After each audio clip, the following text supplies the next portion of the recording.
I want to challenge you with something. You all drive a car, right? So go out and get in your car, start it up, and here's what we're going to do. I want you to stare in the rear view mirror and I want you to go. I want you to just hit the accelerator and go. Next question I have for you. How long did it take you before you hit something? Listen, you can't drive looking in the rear view mirror. So if that's the case, why is it that you invest looking in the rear view mirror? It makes no sense. It doesn't even make logical sense, but that's what people do. So now let's take that into selecting an investment manager. How are you going to select an investment manager? What do? When you ask yourself, does past performance really matter when you're selecting an investment manager? They'll have you believe that it certainly does. And if so, what role does it actually play in the outcome? Let me give you an example. Peter Lynch. He ran a fund that many of you probably have heard of called the Fidelity Magellan Fund. It was arguably one of the top performing funds ever. It had an annualized return of 29.2%, which was more than twice the S&P 500. But the average investor lost money during that exact same time frame. So how the heck can that be? How can you have a fund that is the best fund and managed by the top fund manager, Peter Lynch, that averaged 29.2%, and during the same time, most investors lost money while they were looking in the rearview mirror, and then they crashed? And that's what we're going to discuss. We're going to dive into that. We're going to talk about it because there's some things you first must understand. When you're deciding how to invest money or what investment manager to have, you first need to know what your goals are, what your needs are, what your desires are for that investment. I mean, how can you invest in something that you don't even know why you're investing?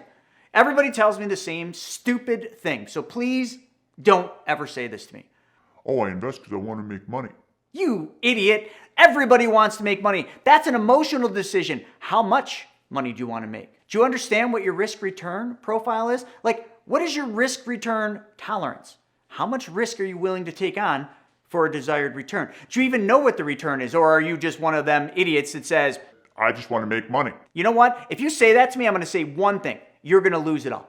Do you know why? Because you're not investing with any rules. You don't even have a plan. You don't even have a goal. Because the goal would be, I want to invest money because I want to make 29.2% in exactly 12 months. Boom! Now we got ourselves a goal to go after. Now, whether we hit it or not comes down to your risk return profile. So now that you know all that, let me ask you a question. Do you even need an investment manager in the first place? I mean, couldn't you just be a good steward of your own money? Well, that's what we're going to talk about in this video. We're going to cover what it is you need to hit your desired investment return. So the first and foremost thing we need to identify is, what is the return you're looking for?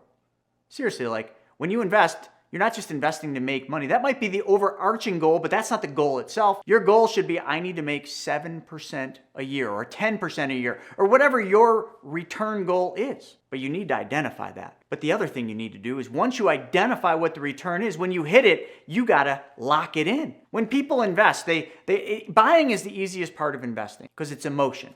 You buy because you're excited. Selling is the hardest part. But you can't make money unless you buy low and sell high. If you do that, if you buy low and sell high, you can't lose money. But you know where people lose money? Do you know why people lose money? It's because they never sell. They get greedy. They hit their metric. Let's just say it's 10%. They hit 10% and they say, oh, I think it's going to go higher. I don't want to get rid of it yet. And then it hits 15. Oh, it's going to go higher. It's going to go to the moon. And then it hits 20. Oh, it's still going to go. And then the next thing, it goes down to $1. I'm just giving you an example, but seriously, that's why people lose money. Greed. Don't be greedy. Be realistic. Use logic. Set some rules and know what return you're looking for. And the second thing, there are 3 keys to hiring an investment manager. Let's dive into them. First, one of the most important things in hiring somebody is to have realistic goals and expectations of the person you're going to hire. Don't just hire them because someone said, oh, he's the best or she's the best. Who cares? Are they the best for your goals and your expectations? Because what that person's best at might not even be close to what your expectations are. You might sit down with that investment manager and your expectation might be 100% return and the investment manager's expectation is 7% because they're being realistic. You are not. So it's important to mend those goals with your expectations and relay them back to the investment manager. The other thing you need to understand, you need to know, like, and understand what you're investing in. Even if somebody else, like an investment manager, is investing it for you, you should still know, like, and understand what they're investing in. If you're a techie and you love technology, well, that would be something to invest in. So find somebody that's the best. Find the best investment manager in that category. Find things that you know, like, and understand and go deep into them. And that brings me to the next thing. Pick a specialist. Why would you invest with a generalist? Let me give you an example. Let's just say you wake up and your heart's hurting. It's beating out of your chest and you think you're having a heart attack. So you rush over to your doctor and your doctor says, Oh, you're having a heart attack. are you going to say to your doctor, Oh, doc, I need you to operate on me right now. and your doctor is a generalist. They're not a specialist. Then you say, Well, doc, do you have any experience in operating on hearts? Because we need to get this done right now. and your doctor says, Well, I learned about it in college. I've never actually done it, but I'm willing to give it a shot. how you feeling about that now? Probably not so good.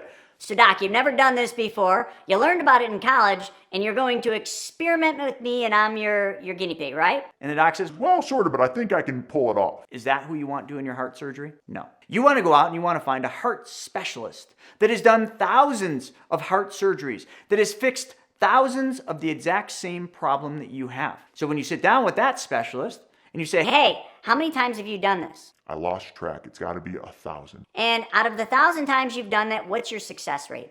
99.9%. you feeling pretty good about that person operating on your heart now? Absolutely. So when you find something you know, like, and understand to invest in, find a specialist in that specific market. Your success rate will go through the roof if you do just that one thing. So here's what most people do. They emotionally pick somebody. Their friend, their parents, or somebody they trust comes to them and says, Oh, you should use my guy or gal. They're the best. my question would be, well, what are they the best at? Well, they're just really good at investing. In the past, the last couple of years, they've done these returns. Again, we're looking in the rearview mirror. Past performance means nothing for what's going to happen in the future. So let's talk about this. What should you avoid with an investment manager? You should avoid any investment manager that cares more about their paycheck than they do about what they're going to do for you. You should avoid any investment manager that isn't a specialist in something that you know, like, and understand. And you should invest with somebody that actually cares more about your money than they do about their own. But good luck, because that's a very difficult thing to find. 16 years as an investment manager, you know what? I cared about what I made. I really did. That's what we were taught to do. That's why today I teach you to be a good steward of your money, because there's not a single person out there, not the best, not the Ray Dalios of the world, who care more about your money than you do. So it's time for you to be a good steward of your money. It's time for you to learn one or two things different. Add one step to what you're doing today and learn how to invest yourself.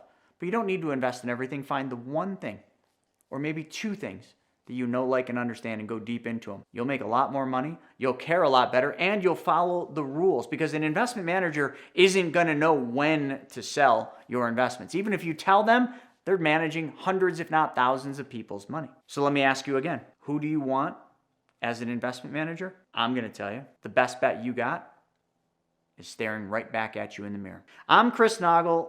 Thanks for watching. I'm here to teach you how to be your own bank. And I'm also here to teach you how to be a good steward of your own money. So if you like this video, check this one out. This video talks about how I lost $534,000 using the infinite banking concept. You want to learn that? Check the video out.